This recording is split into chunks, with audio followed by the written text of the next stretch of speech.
tem convidados aqui.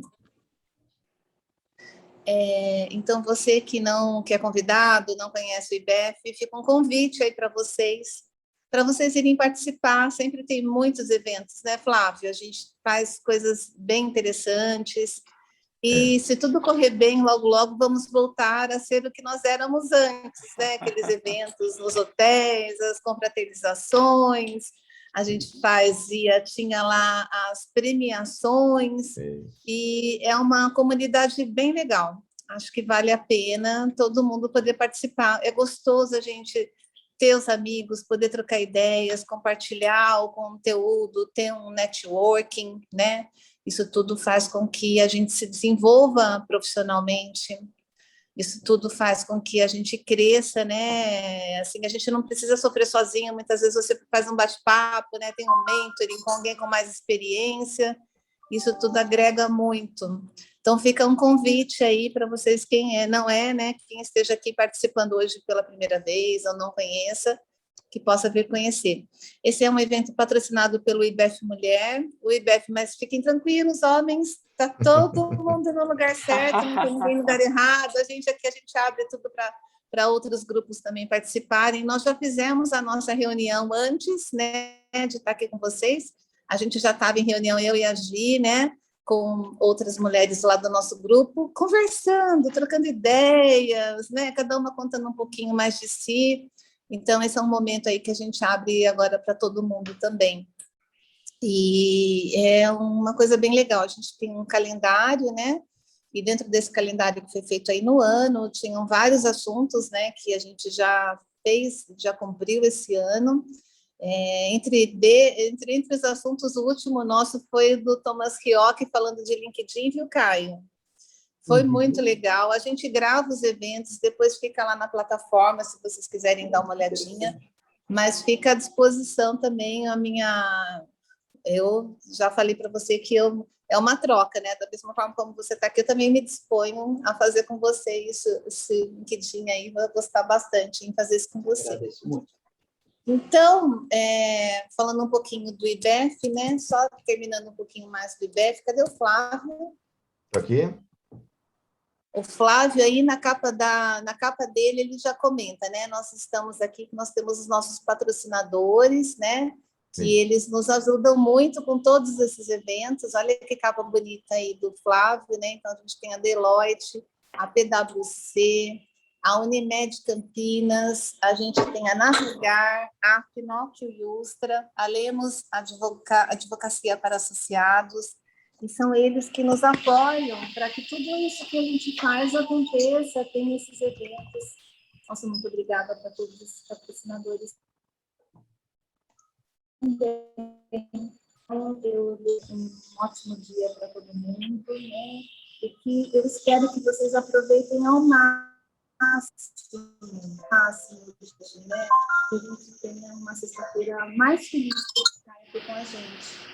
Eu vou passar agora a palavra para a Gi, para falar um pouquinho da apresentar o Caio também para você. Tá? Gente, o IBEF, a Cris já mencionou, mas para quem não conhece, não está no nosso grupo, venha, porque vocês vão amar.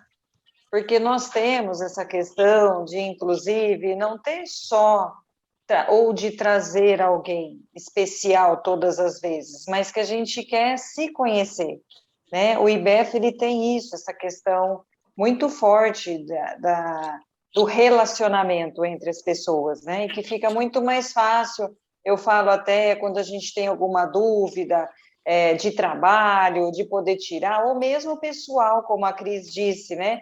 Que a gente estava lá no grupo, né, anterior, batendo um delicioso bate-papo. E dizer para vocês que essa semana, desde a sexta-feira, que eu fiquei pensando na nossa palestra da diversidade, né? E hoje, um texto que eu refleti foi bem bacana e traz isso, que é sobre Davi, quando ele falou para o rei que ele queria enfrentar o gigante, né? E aí eu penso que muitas vezes a gente tem muitos gigantes para serem enfrentados, e também quando se levantam muitos gigantes. Mas Davi, na sua sabedoria, ele falou para o rei, poxa vida, mas você não sabe que eu andei treinando com leões e ursos, né? Então, muitas vezes, a gente tem que resolver as pequenas coisas, nos fortalecer, e aí, quando o gigante vier, deixa ele vir. E como eu sempre digo, né? Tá com medo? Vai com medo mesmo. Não é verdade? Porque a diversidade, ela é um monte de coisas, né? São pessoas, ir para uma região diferente, aceitar pessoas diferentes. Então, os gigantes estão aí. Então, basta a gente começar a treinar, né? Quem são os nossos leões e ursos que nós temos que enfrentar? Não é verdade? E bom evento para vocês. E, Caio, a palavra é sua, fique à vontade aqui no IBEF, tá bom? A casa é sua. Vamos lá, meu cordial. Se apresenta, Caio, por favor. Oi? Conta aí, você se apresenta, conta um pouquinho de você, por favor, para todos nós. Vou me apresentar. Meu cordial bom dia a todos. Eu sou o Caio Carvalho e, de coração, é com muita alegria que eu venho para esse nosso bate-papo de hoje, com profundo respeito, muito especial para mim estar aqui hoje, e por isso também especial é um agradecimento que eu faço à Lica, que vocês conhecem como Eliane, mas eu chamo ela de Lica, Gislaine e a Cris, pelo honrado convite, pela valiosa oportunidade, né? Como a maioria já sabe, talvez pelo texto do convite, eu nasci com uma deficiência visual, portanto, se vocês me encontrarem por aí em eventos ou pelos corredores de alguma empresa e me derem um tchauzinho assim de longe, eu não responder, por favor, não pensem que eu sou mal educado, eu realmente não vi, eu já fui classificado como mal educado algumas vezes, mas não é intencional. Deixa eu só fazer uma configuração aqui que o meu som está falhando um pouquinho. Só um minutinho. Pronto. Bom, o tempo é sempre restrito, então vou direto ao ponto aqui, conforme vocês precisarem. Por favor, me interrompam, né?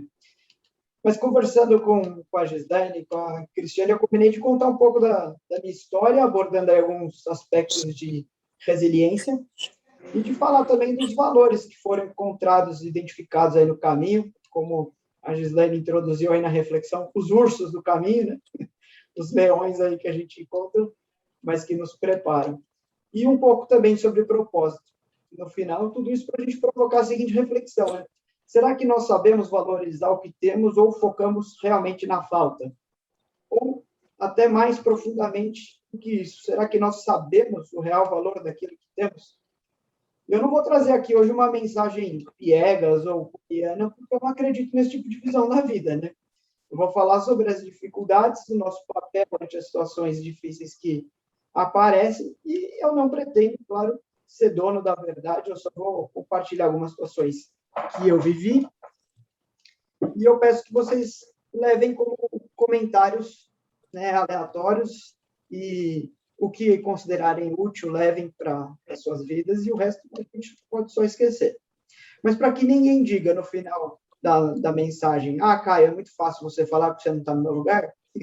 Então, primeiro, eu vou contar qual é o meu lugar e depois, se alguém quiser trocar, a gente negocia. Falando um pouco de mim, então. Meus pais são médicos, eu sou caçula de 3 irmãos, todos deficientes visuais, e o meu irmão mais velho conseguiu ainda casar com uma deficiente visual, então a gente é praticamente um sindicato, né? A gente se une aí para ter força. Eu tenho 38 anos, sou formado em Direito, Contabilidade e Coaching, e eu já nasci com essa deficiência visual, não tem um diagnóstico específico, né? É uma doença desconhecida que faz os médicos dizerem assim, nossa, o olho dele é perfeito, mas não funciona. Adoro essa expressão, perfeito, mas não funciona. Não sei por quê, mas não tem explicação na medicina. Talvez espiritualmente tenha aí alguma explicação, mas na medicina não tem.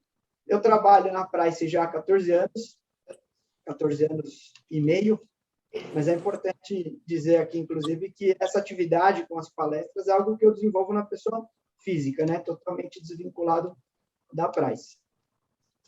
Bom, eu imagino que seja muito mais difícil ser pai ou mãe de um deficiente do que ser o próprio deficiente, né? Pela história que eu conheço dos meus pais, mas o fato é que as pessoas vinham, um casal com 3 filhos deficientes visuais e falavam, poxa, que pena que eles não vão conseguir estudar, né? Aí você termina o colégio e as pessoas dizem, Nossa, até que esses meninos foram longe.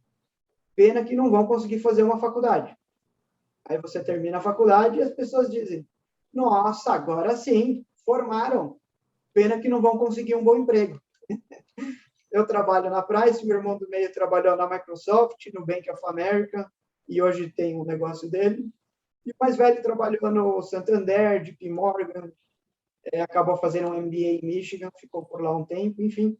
Mas e se a gente acreditasse no que as pessoas dizem, né?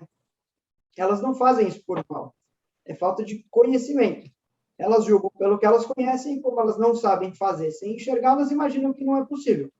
Não é culpa delas. Mas não importa o que nos dizem, importa o que a gente faz com isso, né? Mas é claro que, para quem ouve, tem um peso, sim.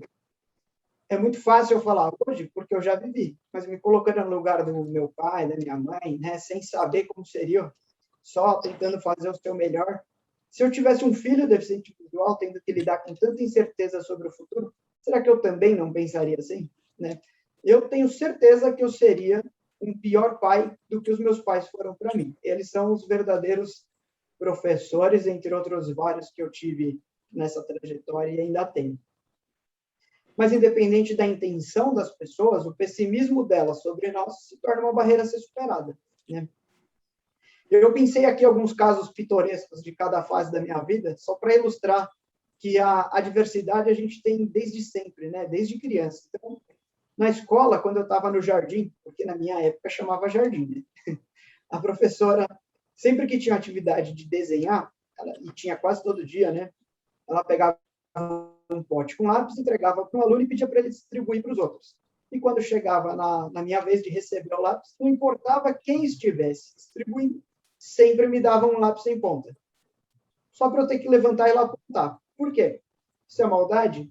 Não, é curiosidade. Né? As crianças queriam ver como um deficiente visual consegue apontar um lápis.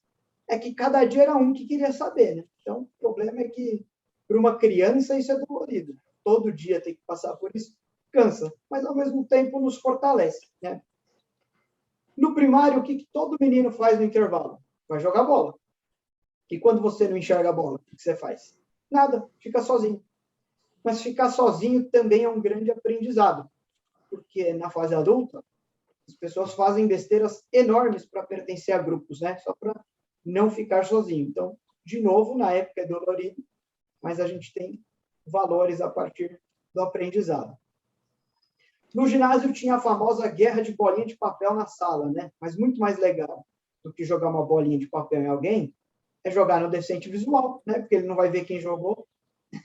Mas supondo que ele tenha uma paciência extrema e não se incomode com isso, a gente precisa fazer alguma coisa a mais para ver se tem alguma reação. Né? Por que não pegar um papel, colocar um chiclete dentro, porque assim ele vira uma pedra? Pois é, criança é muito criativa.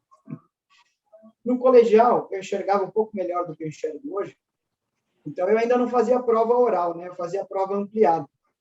E era comum ter 2 provas seguidas, e aí muito comum do professor da primeira prova esquecer de ampliar. E aí eu tinha que pegar a prova, levar lá no Xerox, perdi um tempo. E às vezes acontecia, em função disso, de eu chegar na segunda prova um pouco atrasado.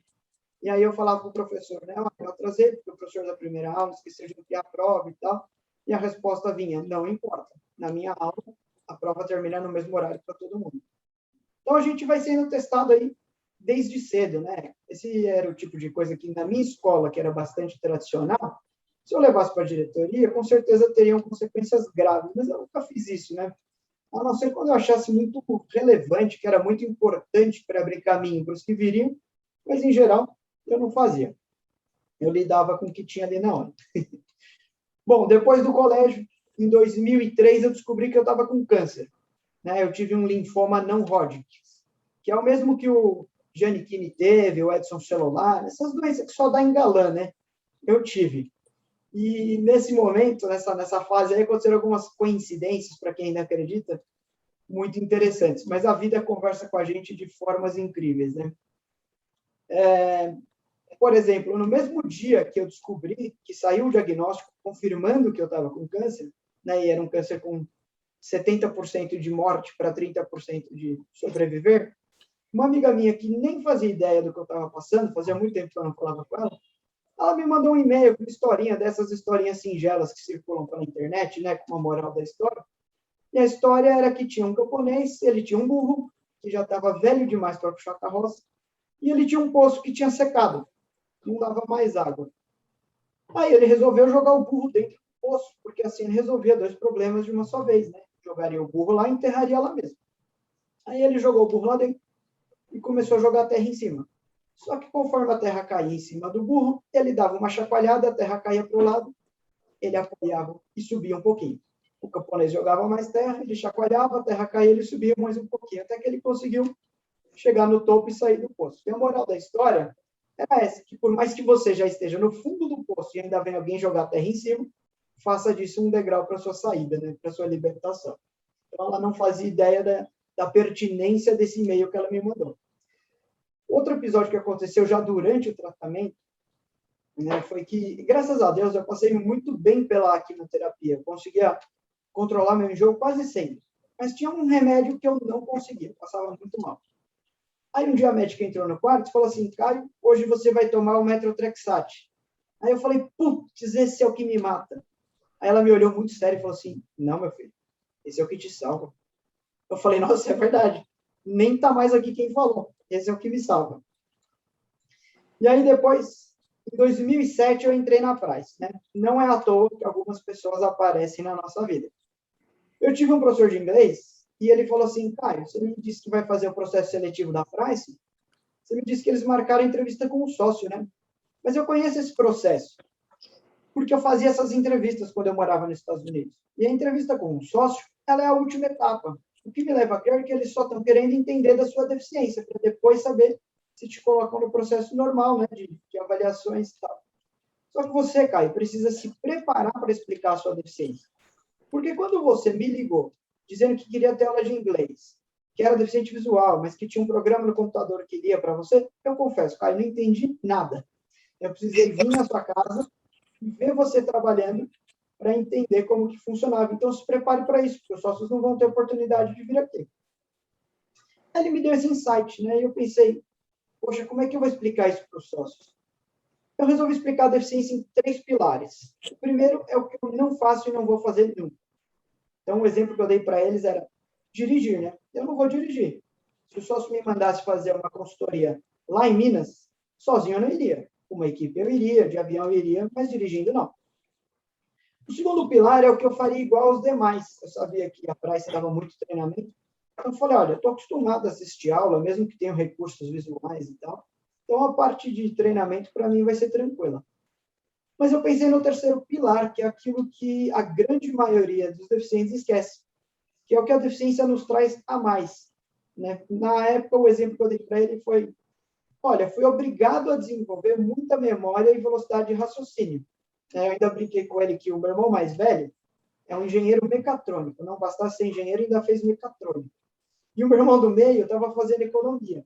Mas se eu tivesse que tirar uma dúvida de matemática com eles, eu chego para o meu irmão do meio e falo assim, ó, tem um exercício de geometria aqui, tem um triângulo equilátero, de vértices A, B e C, e tem uma reta que sai do ponto D e vai até o ponto médio do lado AC.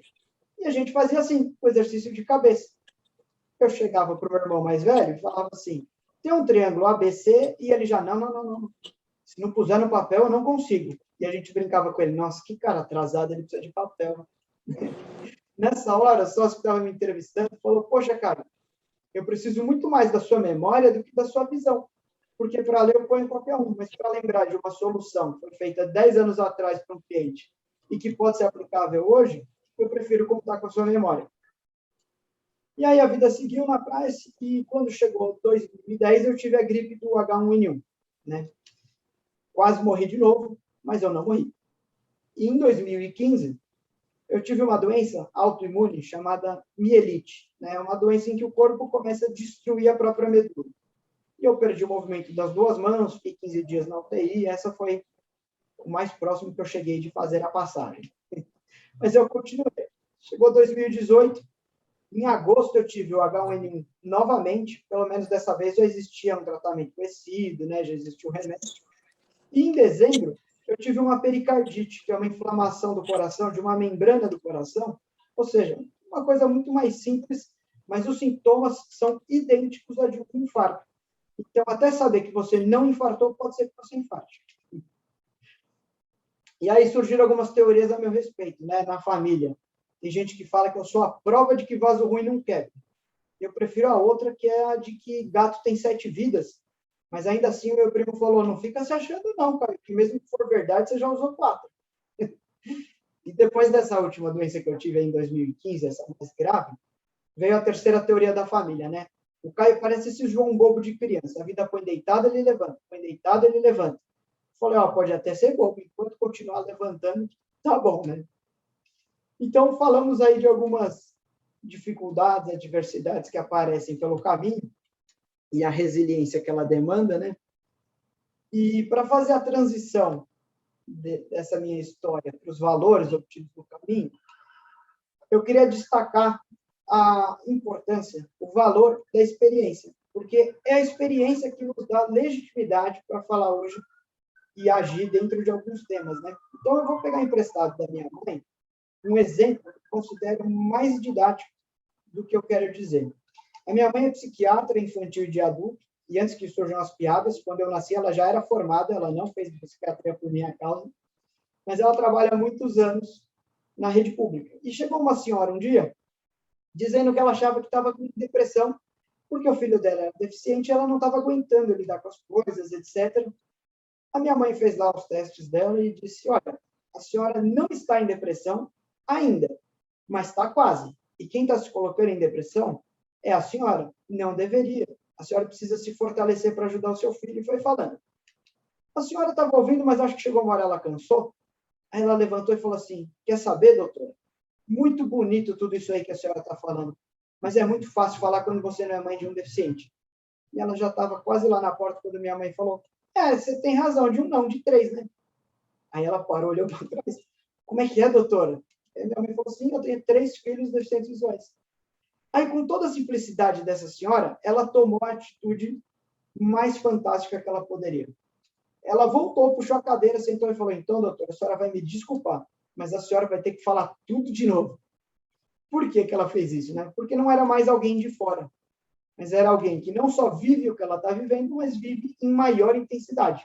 Ou seja, legitimidade, né? Não tem nada que supera a experiência vivida. E quais que foram os valores ocultos por trás dessas dificuldades todas aí? Tudo isso me desenvolveu em paciência, resiliência, resistência física, inclusive, porque enquanto as pessoas faziam prova, né, do vestibular ou na escola, prova de 2 horas, e já era muito para eles, eu fazia prova em 5 horas. Então, acabou desenvolvendo até em resistência física, emocional, mental, maturidade, a capacidade da gente escolher as batalhas que valem a pena, né? Entre outras. E de que maneira que isso serve para a nossa alavancagem.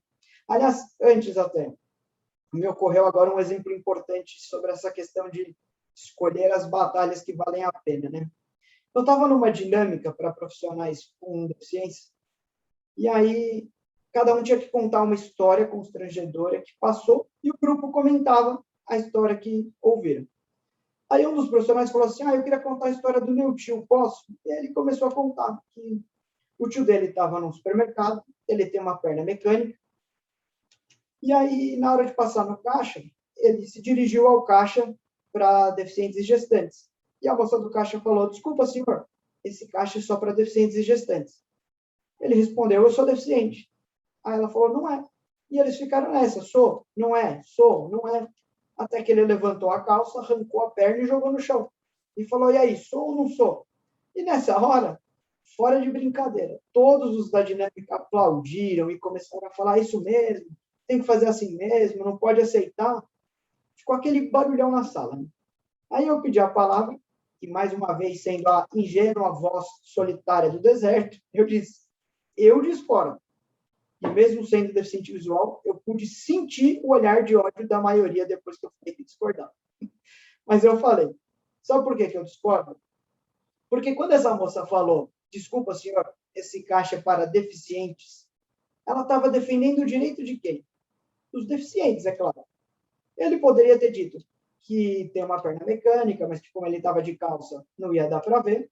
e ela teria aprendido que não necessariamente todas as deficiências são visíveis. E ok.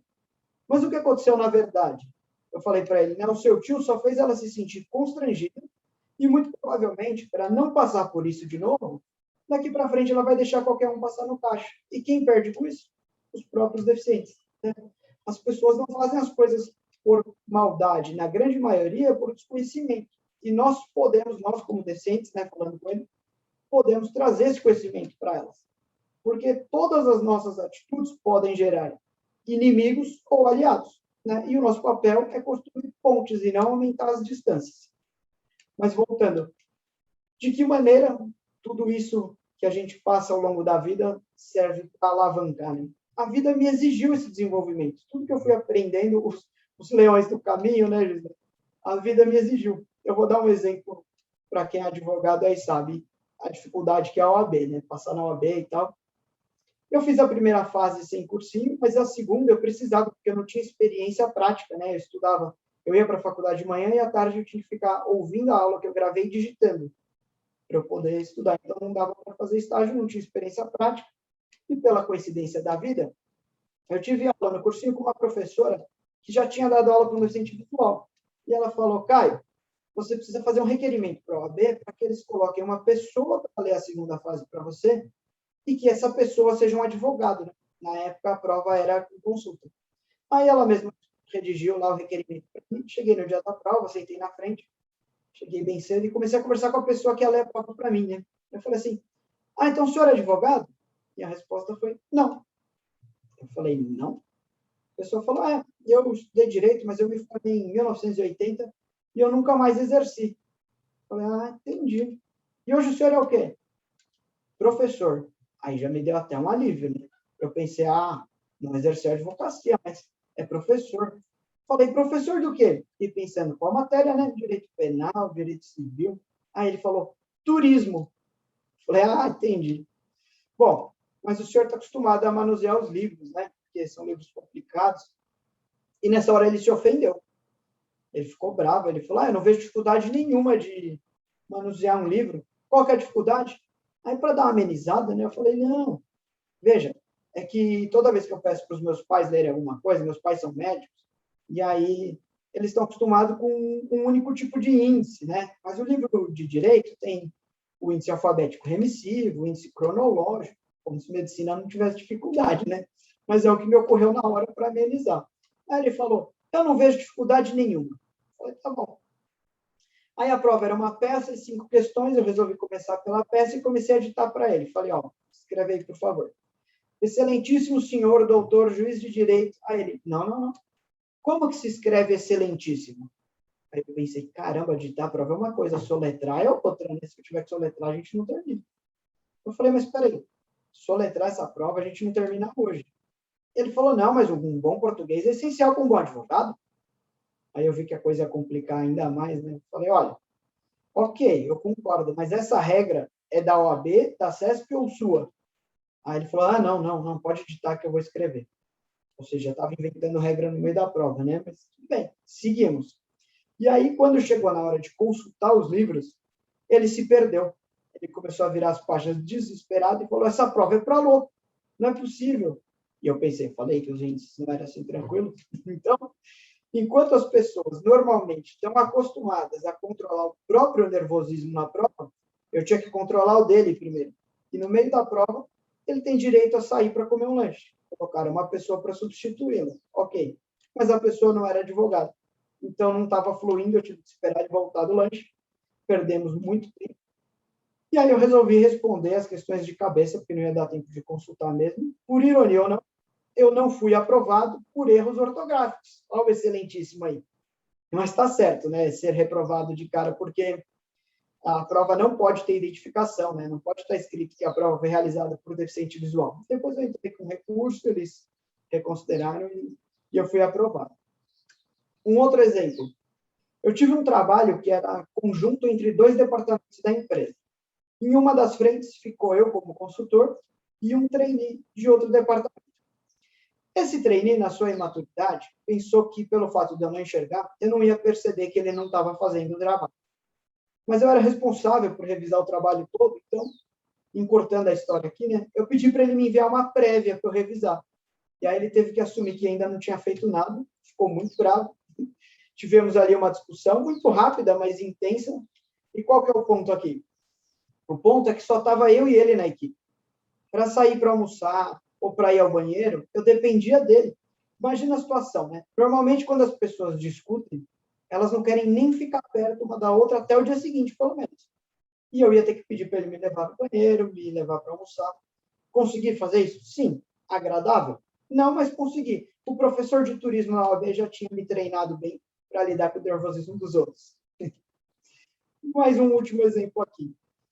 O primeiro trabalho que eu fiz na área de impostos indiretos, e isso faz muito tempo, viu, pessoal? Foi em 2007, nem lembro mais o que é ICMS. Agora, meu papel é trabalhar com as pessoas. Mas o meu primeiro trabalho foi com um gerente que era muito didático, e ele falou assim, cara, vou te explicar como funciona o livro de apuração do ICMS. Quando ele terminou de explicar, ele me perguntou, você entendeu? Eu falei, entendi. Ele falou, não, você não entendeu. Eu falei, entendi. Aí ele, me explica. Eu expliquei e ele falou, nossa, você entendeu mesmo, Caio. Eu falo isso porque eu ensino isso há muitos anos e ninguém entende de primeira, mas você entendeu. Aí eu expliquei para ele que eu estou acostumado a receber um conhecimento só de ouvir e organizar isso dentro da minha cabeça. Dessa forma, como ele já possui esse conhecimento organizado, maduro, né? Eu recebi da forma que ele enxerga esse conhecimento. Ou seja, é uma vantagem que a deficiência me trouxe. Mas pode sim ser uma desvantagem se eu depender da descrição de uma pessoa que não tem esse conhecimento ainda tão maduro. Então, o que é que faz a diferença entre a gente se sabotar ou se alavancar? Eu considero que é a leitura do contexto. Porque a leitura do contexto pode ser definitiva no nosso destino. Quando eu conto para as pessoas que eu nasci deficiente visual, que eu tive câncer, gripe suína, mielite, etc., as pessoas falam, caramba, Caio, como você é azarado, hein? Eu não vou nem ficar perto para não pegar. Mas se eu pergunto, quantas pessoas você conheceu que só tiveram câncer e morreram? Só tiveram H1N1 e morreram? Tiveram só mielite e estão paraplégicos? E aí a pessoa fala na hora, nossa, verdade, né, Caio? Ô, Caio, você tem sorte, hein? Aí eu pergunto, é sorte ou é azar? Qual que é o significado verdadeiro, porque os fatos são os mesmos, né? Então, o contexto no qual a gente que se coloca a partir da escolha dessa leitura é determinante. E deixo aqui para vocês essa reflexão, né? Qual que é o seu contexto? O que te disseram ou aquele que é melhor para você? E, por favor, eu não estou propondo aqui que só se veja o lado positivo das coisas. Até porque de ver eu não sou bom, vocês já sabem, né? Mas é que se a gente vê só o lado positivo das coisas, a gente pode até se tornar otimista, mas negar o lado negativo não vai fazer com que ele suma. E a gente pode ficar alienado. Então, o otimismo não resolve. Por outro lado, se a gente olhar só o lado negativo das coisas, nós vamos nos tornar pessimistas, e se o otimismo não resolve, o pessimismo atrapalha. Então, o que a gente faz? É só trocar o verbo. E pensar não o que eu vejo de positivo, mas o que eu posso fazer de positivo perante as situações. Né? Assim a gente vê os dois lados, não se aliena e consegue avançar. E falando agora um pouco de propósito, né? No fundo, apesar de tudo que eu passei, eu sempre tive a pessoa certa, na hora certa, me falando a coisa certa, que me desenvolveu demais. E às vezes chega a nossa hora de ser a pessoa certa na vida de alguém e a gente não pode deixar de fazer aquilo que está ao nosso alcance, né? Demorou, foi difícil, mas a vida me mostrou que a minha maior contribuição para o mundo, dentro e fora da empresa, seria com as pessoas, né? Ajudando as pessoas a se desenvolverem, a lidarem com os problemas delas.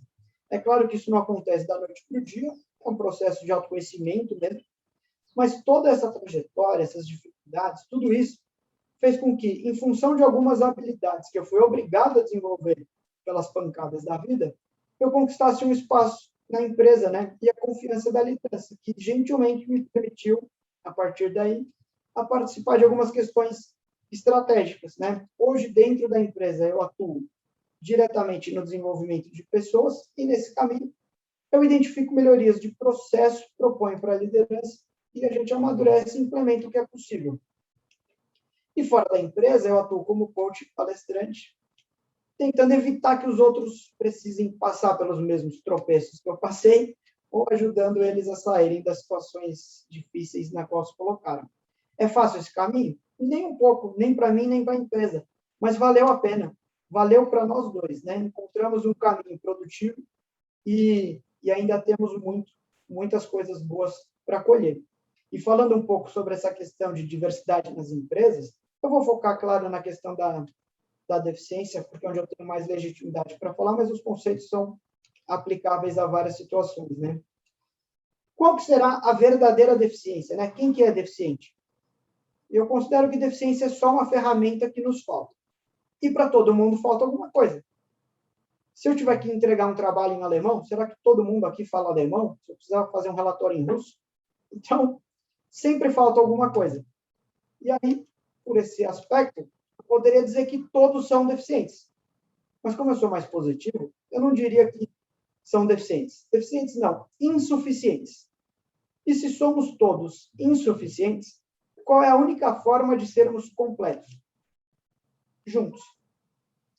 O que é, então, que nos impede de investir na diversidade, né? Eu acho que a gente sempre corre o risco de uma autossabotagem inconsciente. Qual? Vamos supor que eu sou líder de uma equipe. Eu sou um excelente técnico, muito bom comercialmente, mas eu não sou people skilled. Se eu sou líder de um time, o time precisa dessa competência. Precisa ter alguém, pelo menos, com essa competência que eu não tenho. Mas qual que é a minha tendência? É trazer para o meu time pessoas que pensam e agem exatamente como eu. Mas isso deixa o time completo? Claro que não. Ao fazer isso, inconscientemente, eu estou procurando a minha zona de conforto, porque é muito mais fácil para mim lidar com pessoas iguais a mim, né? Mas um líder de verdade, ele aprende a lidar com todo tipo de gente, porque o objetivo dele é extrair resultados dos outros, né? Quanto mais a gente cresce na carreira, menos a gente produz os nossos resultados e mais o nosso resultado se torna a soma das pessoas que a gente lidera. Então, o objetivo dele é extrair resultados dos outros. E também ter um time completo o suficiente para enfrentar os desafios. Uma outra possível autossabotagem aí que a diversidade sofre é imprimir às pessoas o caráter exclusivo de utilidade, né? Isso é natural, porque muitas pessoas pensam que o trabalho delas é exclusivamente a entrega. Quando a gente pensa assim, né, ao atingir um nível de liderança na carreira, a gente corre o risco de achar que gerir pessoas é apenas cobrar. Quando, na verdade, pertence à função de qualquer nível de liderança formar os liderados. Se nós nos colocamos como uma empresa que contrata pessoas e se elas servem, eu promovo, se não servem, eu demito, então eu estou limitado ao que o mercado me oferece, porque todas as empresas disputam os mesmos ativos no mercado, né? Isso seria dar às pessoas o caráter de utilidade. É claro que tem o outro lado dessa história, né? Porque muitas vezes o liderado adota a postura passiva de apontar o dedo para os defeitos do líder ou da empresa, sem propor uma solução e também sem abordar o líder direto para dizer o que é que ele precisa de respaldo da liderança para exercer o potencial máximo. Então, tem sim esse outro lado. Mas, se ao invés da gente olhar o que as pessoas são, a gente passar a olhar o que elas podem ser e ajudá-las a se transformar no seu melhor, a gente acaba tendo dois efeitos. O primeiro é que os meus talentos, eu como empresa, né? Os meus talentos serão destaque no mercado. E o segundo, eu crio um vínculo de reciprocidade em que as pessoas trabalharão para mim muito mais por gratidão do que pela CLT. Ah, Caio, então você está me dizendo que eu posso contratar aqui um monte de deficiente e vai dar tudo certo, eu vou ser melhor do que antes. Não exatamente. Veja, será que pessoas acostumadas com superação são, por si só, profissionais de excelência? Não. Só significa que é uma matéria-prima boa. O que falta, então? Seleção e formação. Por que a seleção é tão importante? Porque a deficiência de um candidato a alguma vaga, né, que eu estou entrevistando, me diz a ferramenta que nele falta. Mas eu preciso me atentar para o que vem no pacote, né? O que ele tem para contribuir e o que ele tem de potenciais issues com os quais eu vou ter que lidar. Tem deficiente bem-humorado? Tem. Tem mal-humorado? Tem. Dedicado? Relaxado? Proativo? Vitimista? Resiliente? Melindrado? Tem de tudo. Então, eu preciso selecionar um perfil comportamental compatível com a cultura da empresa para aí sim poder extrair o potencial daquele profissional. E aí entra a outra parte, que é a formação. Como é que a gente faz a formação? O esforço em extrair o talento de um deficiente é o mesmo esforço de extrair de qualquer profissional, ajudando ele a encontrar o portfólio de trabalhos dentro da empresa, bem alocando esse profissional, né? Afinal de contas, faz parte da inteligência empresarial bem alocar seus profissionais, todos, inclusive os deficientes. E aí basta estar aberto para o diferente, né? Porque eu preciso olhar para o job description e pensar o que é que esse deficiente, com a deficiência que ele me explicou, o que é que ele faz sozinho, o que é que ele faz com a ajuda de alguém e o que é que ele não faz. E aí é importante também entender que nunca se faz algo para um deficiente, mas com o deficiente. Porque toda vez que alguém faz para o deficiente, por mais boa vontade que se tenha, pode incorrer em grandes erros que poderiam ser evitados se tivesse compartilhado com o próprio deficiente, né? Então, é preciso ter um diálogo constante. E em muitas situações, mesmo compartilhando, o deficiente não vai saber dizer, não vai saber responder, né, se ele consegue ou não fazer determinada coisa sozinho ou com ajuda. Então, a única forma de saber é fazendo, é tendo a experiência e aprendendo com ela. Né? Vai dar trabalho? Sim, com certeza. Haverão adversidades? Inúmeras, até porque, na grande maioria das vezes, as empresas não têm claro o job description, porque tudo muda com muito dinamismo. Mas, assim, dá para produzir muito. Agora, se vai valer a pena, vai depender de nós, né? Até chegar na empresa, as oportunidades de um PCD não são as mesmas de alguém sem deficiência. Mas a gente não pode confundir oportunidade com capacidade. Um deficiente que chega até a empresa, ele pode estar para trás em algum sentido, mas ao mesmo tempo ele pode estar muito para frente em outro. Né? E a empresa vai precisar se dedicar mais no começo, sim, mas no longo prazo ela colhe todo o diferencial que existe no talento daquele profissional. Nós somos muito condicionados a não confundir empenho com desempenho, né? Então, em um projeto, eu não quero saber quem correu em mais horas, eu quero saber quem teve o melhor desempenho. Ou seja, quem gerou o melhor resultado ou o resultado mais próximo do que eu espero. Está errado isso? É claro que não. Uma empresa não sobrevive sem resultados. Porém, essa é a visão de projeto. Mas se eu tiver uma visão maior, a visão de um departamento ou de uma organização, como que fica? Duas pessoas entregam o mesmo resultado, mas em condições diferentes. Eu não posso achar que elas são iguais. Se uma delas, em condições mais adversas, foi capaz de entregar o mesmo resultado, então alguma coisa ela tem de diferente. E essa condição adversa pode estar no momento em que o projeto foi realizado, no prazo alinhado, no cliente, enfim, pode estar no cenário ou na própria pessoa. Caio, que diferença faz para o meu projeto se o desempenho foi o mesmo? Eu sou medido e remunerado por resultado, então melhorar está sempre focado no desempenho. Você tem razão. Para o projeto não muda nada. Por isso que eu falei de uma visão mais macro, né, que transcenda o projeto. É que justamente essa condição adversa pode estar revelando um talento daquele profissional que, uma vez alocado em outro tipo de projeto, pode empregar esse talento como um diferencial, né? Vou contar só um exemplo rápido aqui. A gente precisou, uma vez, avaliar os 5 últimos anos de um cliente lá, numa situação específica que não vem ao caso, mas a gente tinha na mão, o documento era um PDF gigantesco e a gente tinha muito pouco tempo. Como pela deficiência visual eu estava acostumado a converter PDF para Word, Word para Excel, para eu conseguir ler, porque na época os programas não liam PDF, eu descobri uma forma de converter esse PDF para o Word e depois para o Excel, de uma forma que os valores que a gente precisava caíam todos numa coluna separada. Então, a gente conseguiu fazer aí, em um dia, ou melhor, em uma madrugada, o trabalho que a gente precisaria fazer em uma semana e não teria uma semana para fazer.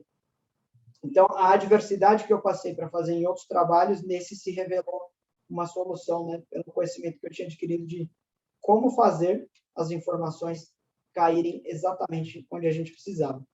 Então, em outras palavras, a gente precisa passar de uma visão de cobrança por entregas para uma visão de formação que valorize os talentos individuais. Ou seja, desempenho é prioridade, mas o empenho contextualiza. Só que, para isso, eu preciso conhecer as pessoas com quem eu trabalho. Né? Ah, Caio, mas ter um deficiente é mais caro. Por exemplo, se eu tiver um deficiente visual na equipe, eu vou ter que comprar um software para ele conseguir usar o computador. Bom, a gente está aqui entre profissionais de finanças, né?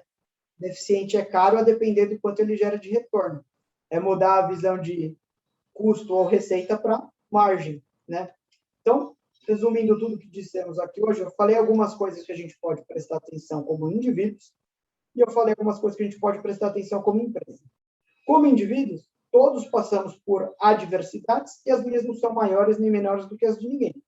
Essas são, né, essas adversidades em geral que todos passam, no momento que acontece, elas geram dor.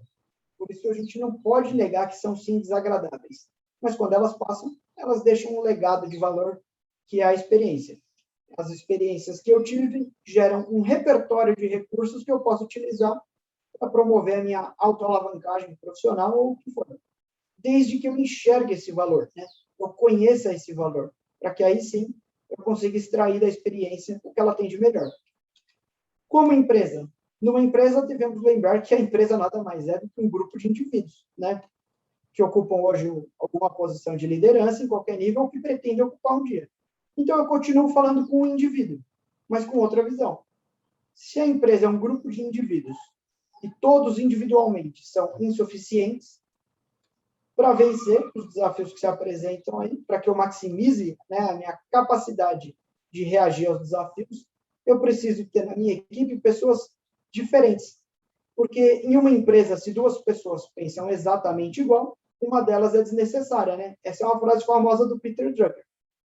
Mas para ter diversidade nas minhas equipes, né, eu, empresa, preciso sair da zona de conforto, enfrentar algumas adversidades, vencer as minhas tendências inconscientes de autossabotagem, para aí sim reagir melhor aos desafios no primeiro momento e depois, num segundo momento, passar a proativamente escolher os meus desafios, né?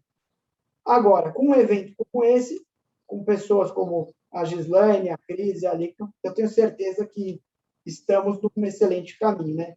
A história do Caio não tem nada de especial, exceto o fato de que ele enfrentou as dificuldades e parou para pensar na própria história. Então, quando novas dificuldades apareceram, ele lembrou das anteriores e ficou mais forte para enfrentar as próximas. Lembra da historinha que eu contei da minha mãe com a moça sobre legitimidade? Eu não te contei a minha história à toa só para falar de mim. Eu te contei para provar que todos nós enfrentamos dificuldades, todos nós já temos grandes resultados, grandes conquistas. Estar vivo já é uma grande conquista, né? Nesse ano de pandemia aí, é o ano da gratidão. Então, por pior que seja a sua história, foi ela que te deu condições de estar aqui, sinta gratidão pela sua história e, com base nela, alavanque as suas próximas conquistas. Por enquanto, é assim que eu vejo a vida, segundo a minha interpretação, que humildemente compartilhei com vocês, e eu espero de coração que, de alguma forma, tenha agregado para a sua vida, né? Se o fato de eu ter tido câncer, nascido deficiente visual, quase ter morrido algumas vezes, servir para fazer você repensar a sua história e encontrar na sua própria história a força para ir além, então valeu a pena passar por tudo que eu passei e eu faria de novo, né? Eu encerro com uma frase que muito me move e que faz muito sentido para mim. Eu espero que faça para você também. A frase é a seguinte: quem quase morre ainda vive, mas quem quase vive já morreu. Foi uma honra, eu fico à disposição, devolvo a palavra para vocês. Muito obrigado e que Deus abençoe a todos.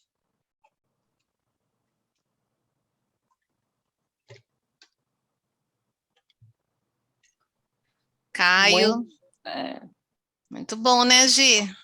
Muito bom, viu, Caio? Muito obrigada por essas Impressionante. reflexões. Você passou para a gente, né, aqui muita coragem. Eu adoro ver essa sua coragem, né? E de repente, perante a um grupo, né, onde a tendência muitas vezes a gente é ir igual a todo mundo, você levantar e falar a tua opinião e dar a sua opinião nas verdades, nas coisas que você acredita. Eu acho isso maravilhoso. Adorei aquela passagem lá da dinâmica de grupo, né? Onde você, naquele caso lá do supermercado. E eu acho muito, muito bonito, eu gosto dessa sua coragem que você passa. Eu acho que a gente é uma característica de grandes profissionais mesmo, a gente ter coragem para as coisas que enfrenta. Um processo que me chamou muita atenção é a sua elaboração das coisas que você faz. Você passou pelas diversidades, mas a forma como você elaborou tudo isso, como você sentiu tudo isso, pensou, refletiu e ressignificou isso na sua vida. Uhum. É uma coisa que chama muita atenção também. E também me chamou a atenção que você é um grande protagonista. Eu adoro os protagonistas, as pessoas que fazem a diferença, que tomam as rédeas da sua vida e fazem as coisas acontecer. E eu lembro que na nossa conversa anterior, prévia que nós tivemos antes aqui da palestra, você me falou que dentro dessas adversidades que você teve algumas conversas, algumas coisas, alguma forma de pensar, alguma coisa que te inspirou e que te fez mudar isso, né? Tipo, conversei eu com alguém com que eu acredito, com as minhas crenças, né? Os seus Uhum. pensamentos, e isso tudo te fez mudar muita coisa. Eu queria agora, né, se a gente também me permitir, abrir um espaço aqui para as perguntas. Quem quiser, por favor, se puder abrir o áudio, fazer perguntas, ou mesmo colocar no chat para o Caio. E eu também queria te perguntar um pouquinho mais sobre isso, né? Eu lembro que na nossa conversa você falou, não sei se vocês me entendem, eu falei, eu te entendo muito bem, porque às vezes a forma como a gente pensa, a forma como o que a gente acredita, como a gente vai definindo, vai nos ajudando no processo de cura. Você pode comentar um pouquinho mais sobre isso, Caio? Ah, com certeza o que você falou é verdade. Primeiro, eu queria te agradecer pelas palavras, né? Mais generosas do que eu mereço, mas eu agradeço. Eu acho que eu sempre tive essa postura de reflexão sobre a vida, e você falou sobre conversar, né? Eu sempre enxerguei nas pessoas, na história das pessoas, uma fonte de aprendizado. Então, eu estava sempre conversando. Eu falei que tiveram várias pessoas aí, né? Deus coloca as pessoas certas no nosso caminho, isso para mim é uma convicção. Então, com o tempo, eu comecei a perceber isso, que cada dificuldade que a gente passa nos prepara para enfrentar melhor a próxima. Então, quando vinha um novo desafio desse da vida, igual, pô, já nasceu deficiente visual, de repente você descobre que está com câncer, eu comecei a, poxa, mas o que é que isso veio me ensinar? Né? O que é que isso veio me ensinar que eu ainda não aprendi? O que isso veio trazer de diferente? E aí a gente sai dessa postura de viver uma crise, né? Porque com tudo que eu passei, eu podia falar que a minha vida é uma eterna crise. Né? Mas eu prefiro encarar isso como um treinamento. A gente está sempre sendo treinado para o que virá, né? A gente não sabe o que virá. E o contexto que eu falei, né, que a gente se coloca cada hora num contexto, se a gente inverter os problemas, você já vê que a reação da pessoa muda. Por exemplo, uma pessoa que está sofrendo muito porque ela tem uma unha encravada, se ela descobrir que está com câncer, nossa, acabou a vida dela. Agora, uma pessoa que já enfrentou um câncer, superou e ela descobre que ela tem uma unha encravada, provavelmente não vai ser nenhum problema. Né? E é só a forma com que a gente vê. Os dois são problemas e a condição de enfrentar é a mesma.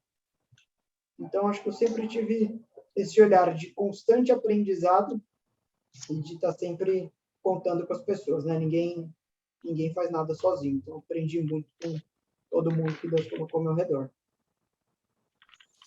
Nesse processo de cura, você quis ser curado também, você se viu de uma forma mais sadia, né? Isso foi contribuindo também para a sua melhora.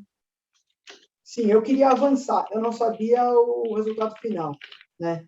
Eu lembro que quando eu tive essa mielite, eu estava internado lá na UTI, e aí uma enfermeira, ela surpreendeu, ela falou assim, Caio, como você consegue estar tão tranquilo numa situação tão grave?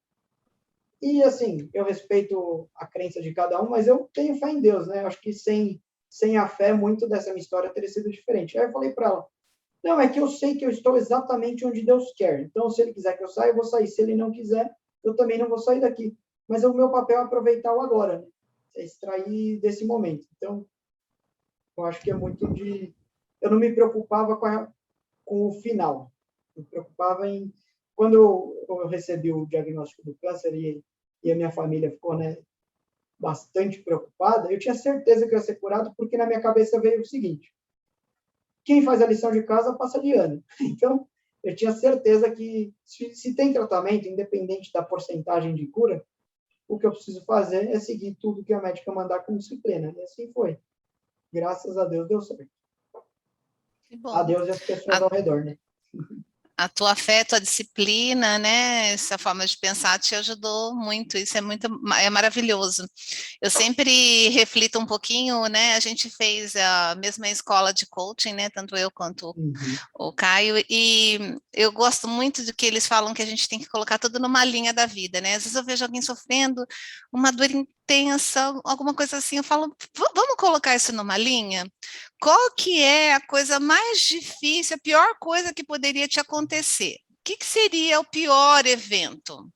Aí a pessoa fala assim, a morte de um filho, a morte de um pai, sei lá, do meu marido, e isso seria o pior, coloca lá no finalzinho. Agora, isso que você está passando, sei lá, da unha encravada, por exemplo, onde que Uhum. ficou nessa linha? Aí a pessoa fala, nossa, mas está aqui no comecinho. Eu falei, tá vendo, você está tratando tudo com a mesma intensidade. A mesma intensidade, do pior com isso, a intensidade é muito grande, né? E às vezes as pessoas já passam para parar para refletir um pouquinho do quanto estão pondo de energia em coisas que talvez não eram para ter tanto esse significado, né? Pessoal, alguém gostaria de fazer alguma pergunta para o Caio? Algum comentário? Tem aqui no chat, deixa eu abrir aqui só um minutinho. Ah, não, a Mônica só agradecendo, dizendo que foi um ótimo bate-papo, insights de muitas reflexões. Infelizmente ela já teve que sair. Desejo um bom final de semana aqui para todo mundo. Pessoal, mais alguma dúvida? Caio, mais algum comentário? Gi, por favor. Desligaram desligaram minha câmera também, não sei, o anfitrião, mas daqui a pouco eu faço a minha pergunta. Vocês estão me ouvindo? Aham. Bom dia, aqui é Carla Fávaro. Eu queria dar os parabéns para o Caio, dizer que eu sou uma pessoa muito privilegiada de ter conseguido acompanhar aí um pouco da carreira do Caio desde o início. A gente trabalhou juntos, então a gente trabalhou, a gente teve amizade, então acho que foi assim uma oportunidade ímpar mesmo, né? O Caio é uma pessoa que inspira as equipes, inspira todo mundo que está à sua volta. Então, não tenho nenhuma pergunta, conheço bastante da história dele, mas eu queria deixar aqui a felicidade que eu estou sentindo de ter acompanhado aqui a história do Caio e essa apresentação de hoje, e agradecer mesmo, é isso. Muito obrigada aí pelas palavras, Caio, você é sempre muito inspirador, acho que muito, muito legal. Obrigada, viu, gente? Pô, Carla, que alegria te encontrar por aqui.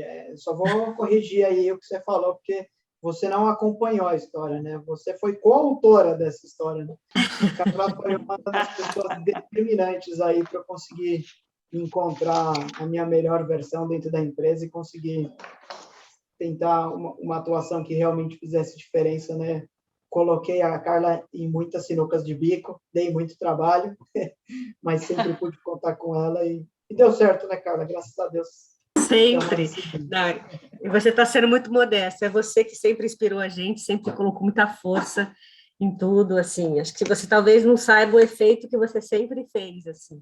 Talvez você não tenha conseguido medir, mas muito grande, assim, em termos de motivação das equipes. E isso num ambiente corporativo é, assim, super importante, né? Então, o Caio sempre foi aquela nossa inspiração desde o início, né? Então, mas é isso. Agradeço também as palavras, Caio. Imagina, gratidão toda minha. A Marina Frossart levantou a mão. Mari, pode abrir seu áudio, por favor, faça sua pergunta.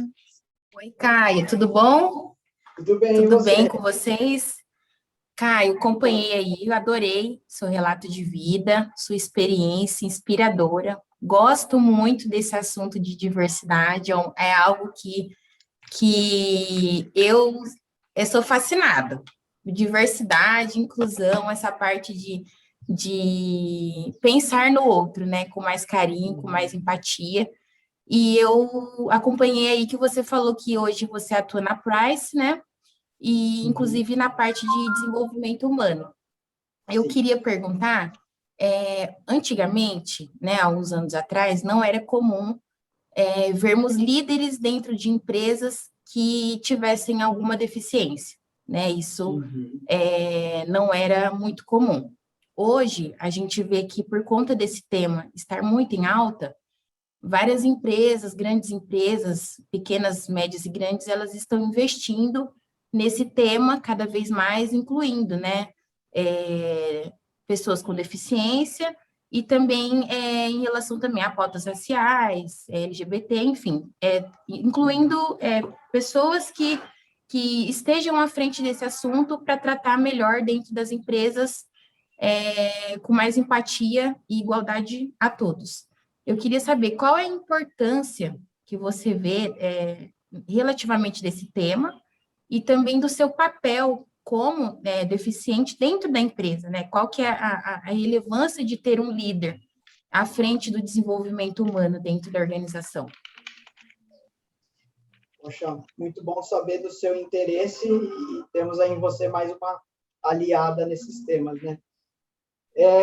Eu acho que a grande importância desse tema é virar essa chave, né, de que, poxa, vamos fazer porque as outras empresas estão fazendo, ou vamos fazer porque é uma questão, né, legal, e começar a enxergar qual é o valor que a gente pode extrair disso. Como eu falei, somos todos individualmente insuficientes, né, e juntos somos completos. Então, se a empresa conseguir ter esse olhar, e ela não vai conseguir resolver tudo de uma só vez, é uma construção mesmo, né? Aí vou falar um pouco, você falou do meu papel, né? Eu entrei na Price numa época em que não se falava de diversidade.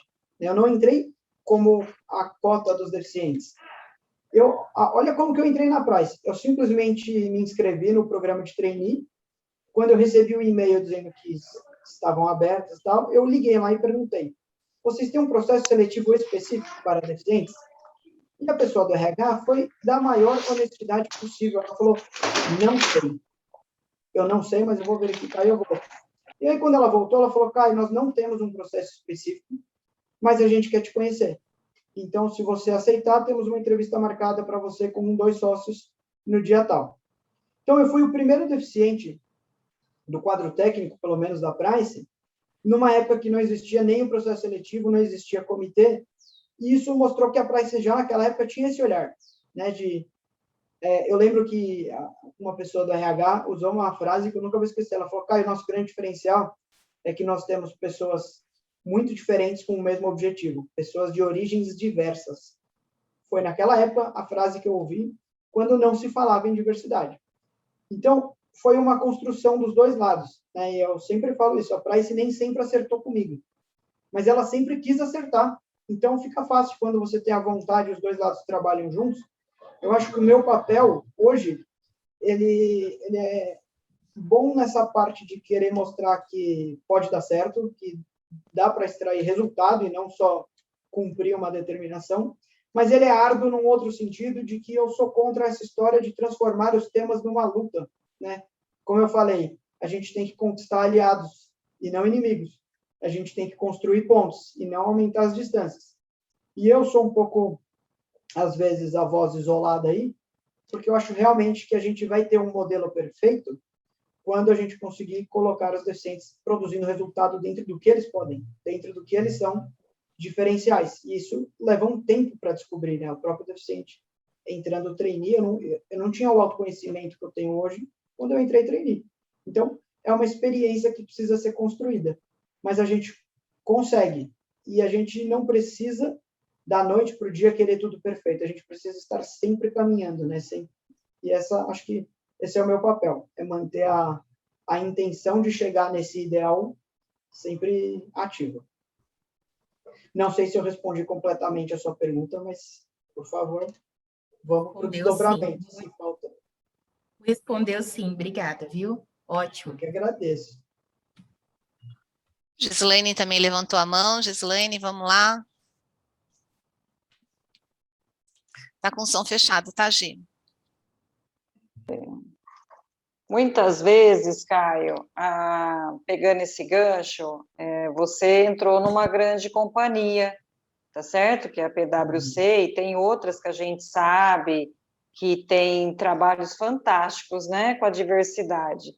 Mas eu queria que você colocasse alguma ideia, por exemplo, para pequenas e médias empresas, né, que elas pudessem começar a ter essa diversidade dentro das empresas dela. O que você acha que falta?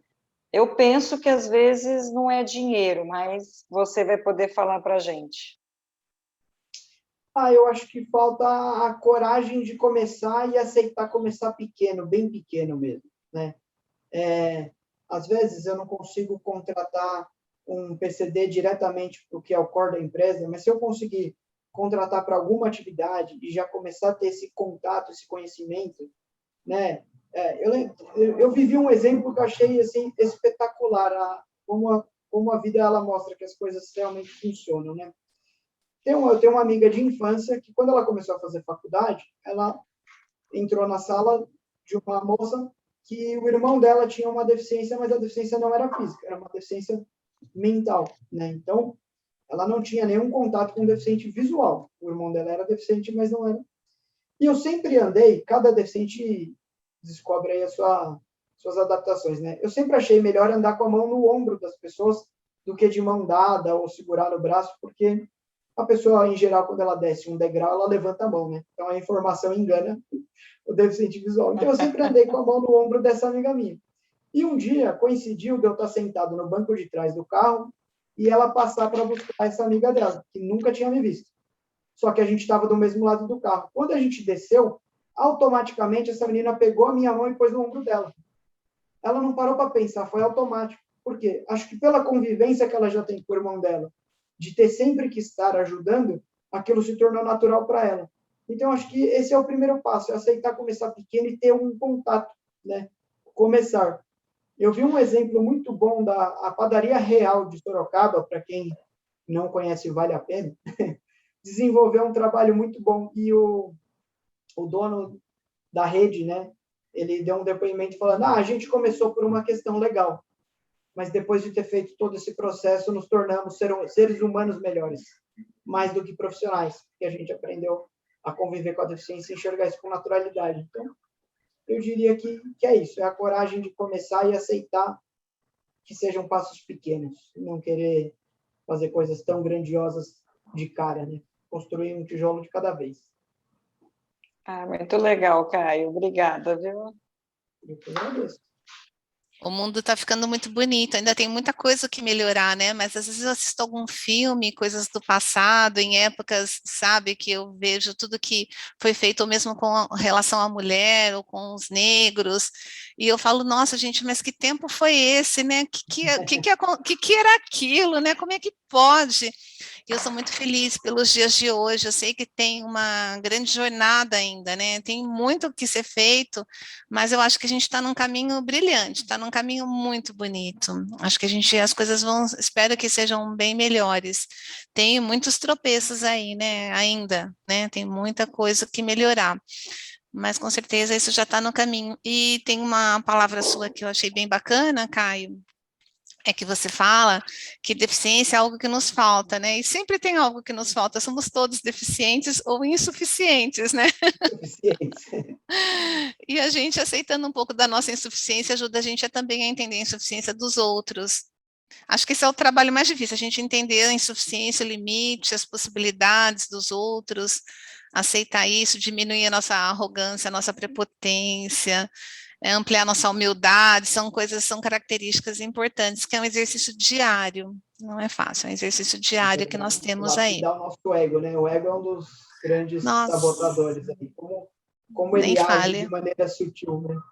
É, A gente não percebe muitas vezes, mas meu concordo Deus, plenamente. esse ego aqui. Então, eu tenho aqui no chat também, deixa eu ver quem que está comentando aqui com você, quem que mandou algumas mensagens, o Renildo Alves Guimarães, não sei se você conhece ele, mas ele está pondo, conhece o Renildo também, ele está escrevendo parabéns, Caio, obrigado por compartilhar um pouco da sua vida e experiência. Nós sempre aprendemos e somos os maiores beneficiados em acompanhá-lo e ouvi-lo. Te mando um grande abraço. A Poxa, gente ele é um tem... dos meus professores do caminho aí, só posso agradecer. Ele está aqui te ouvindo, Renildo. Que Abre aí, fala um legal. oi. Tá com o áudio fechadinho aí, o Renildo e a câmera também, mas vamos ver se ele vai abrir.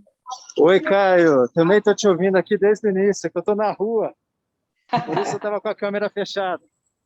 Mas foi um prazer acompanhar aí a tua palestra. Foi excelente. Todo meu. Obrigado, viu, Renildo? Sempre um prazer a nossa interação aí. E você sempre dentre os meus professores.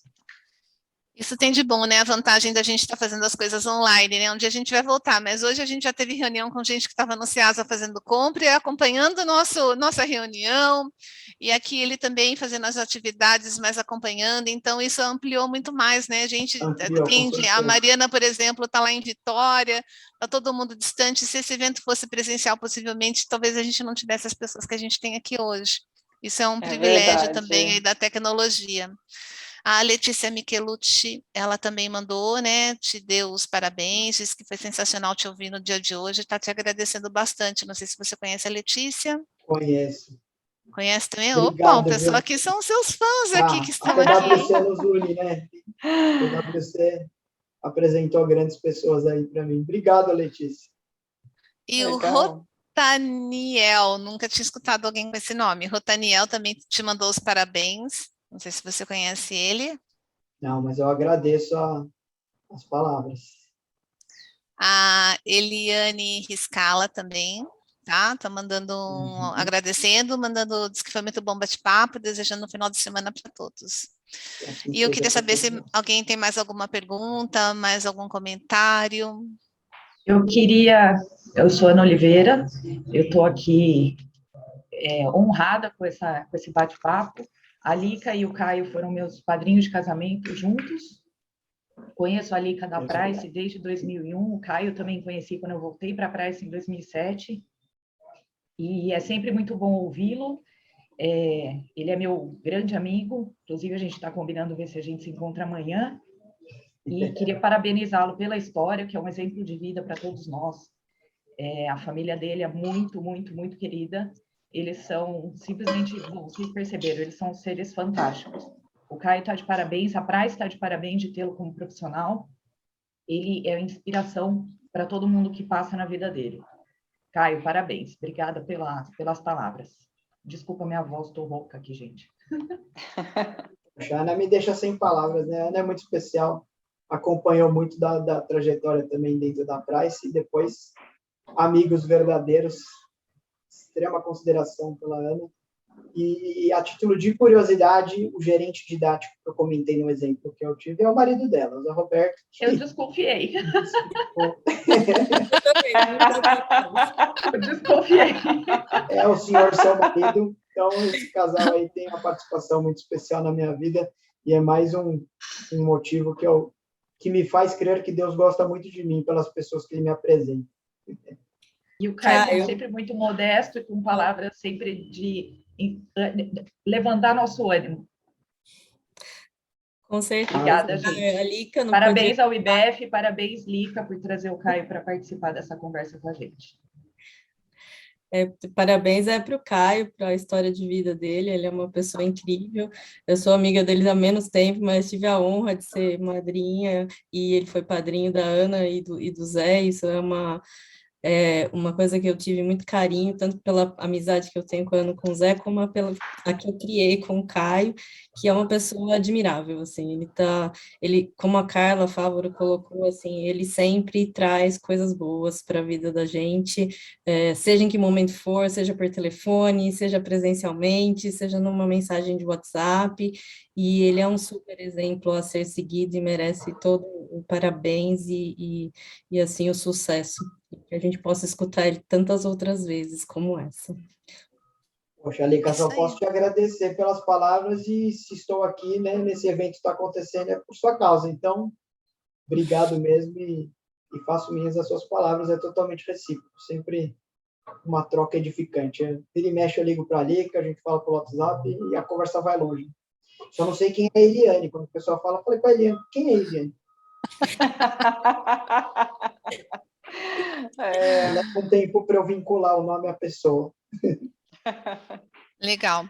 Pessoal, não sei se tem mais alguma pergunta, algum comentário, e eu queria convidar vocês, se vocês tivessem, quem puder, né, quem quiser abrir a câmera para bater uma foto aqui, né, quem autorizar aí, né, quem não quiser, deixa fechado, mas quem quiser a gente abre e põe nas mídias sociais, se puder, para compartilhar esse momento gostoso, né, é importante a gente também fazer o marketing do IBEF, nosso marketing, comentar do nosso evento aí.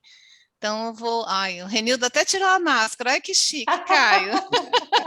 Ele estava de Agora- máscara, até tirou a máscara para aparecer na imagem. Segurança, cheguei no escritório, então tá tudo certo. Ah, Ah, que então legal. tá Amigo, bom. na minha visão, você está ótimo. Para variar. você é demais, viu, Caio? Mas, Muito. Caio, nada de professor, aqui é aluno. Até É aluno agregado ainda, aluno agregado. Bárbara, você Imagina. bate uma foto aí com a gente, depois a gente compartilha aí com o pessoal também. A gente vai compartilhar nas nossas mídias sociais. Quem por acaso não tiver, né, conectado ainda com o IBEF, por favor, pode postar lá. Se eu tiver torto aí, Cris, fora da câmera, você me avisa, hein? Você tá lindo, Tá você tá ótimo. chiquérrimo, tá chiquérrimo. Bondade sua. Vamos O lá. deficiente visual sempre corre esse risco. Prontinho. Prontinho? Beleza. Mas eu A acho Carla que entrou a agora, Carla, vamos bater. a Carla abriu agora. Vamos tirar mais uma. O Rotaniel, acho que está com a câmera fechada, mas vamos lá. Pronto. Que bom. Vamos Joia. registrar esse nosso evento. Então tá bom, pessoal. Acho que foi ótimo, Caio. Estou muito feliz. Minha sexta-feira Nossa, eu foi leve, estou me sentindo leve. Acho que as Pois. coisas que a gente, escutando a história, escutando esse apoio, eu também acredito que tem algo lá em cima, acredito nisso, né? Nessas coisas todas, isso faz a gente passar por essa jornada de uma forma muito melhor, né? Acho que é importante isso tudo, esse exemplo, a vida de cada um, né? A gente poder viver a nossa vida da melhor forma possível. E cada vez que a gente escuta, a gente vai vendo as superações do outro, vai entendendo as coisas que a gente tem que superar nossas também, né? E isso vai Exato. ajudando muito a gente a passar por tudo que a vida pode proporcionar. Então, tá bom, gente. Então, se não tem mais nenhum Até a comentário... próxima, né, Cris? Mas Nós olha, temos- sou eu que tenho que agradecer, porque receber tanta energia positiva quanto das pessoas em geral e também sua, né, Cris? Você e a Gislaine com uma energia assim, impressionante. Então, tenho certeza que o maior beneficiado desse bate-papo aqui hoje sou eu. Sou eu que tenho que agradecer. E espero ter adquirido aí em vocês duas também novas professoras. Tenho muito a aprender aí com vocês. Ah, não vou largar de você, viu, Caio? A gente vai manter contato. Tomara. É isso aí, você está sempre, espero que você esteja sempre com a gente aqui no IBEF também para os eventos. O nosso próximo evento, ele está marcado para o dia 8 de outubro, se tudo correr bem. A gente vai falar sobre investimentos financeiros em tempos de pandemia. Essa aqui é a ideia, né? Trazer talvez alguém aí do mercado financeiro e falar um pouquinho sobre esse assunto. É isso que está previsto aí no nosso calendário. Então, fica um convite aí para vocês. Tão breve a gente já tem isso tudo definido, a gente vai começar a divulgação também. E mais uma vez, então, gostaria de agradecer a todos vocês pela participação, agradecer ao Caio e agradecer também todos os nossos patrocinadores que nos ajudam com esse evento, né? A Deloitte, a PwC, a Navegar, a Unimed Campinas, a Lemos Advocacia para Negócios e a Finocchio Iustra, e desejar um ótimo final de semana para todo mundo, que vocês vivam em paz, curtam o final de semana, que tenham dias tranquilos aí pela frente para a vida de vocês. Muito obrigada em nome do IBEF. Obrigado. Gratidão, Obrigado, pessoal. pessoal. Obrigada, Caio. Não vou te Obrigado, largar, Gisele. viu, Caio? Por favor, por favor. Caio Manda é o dejeção WhatsApp de dele. karma. Tá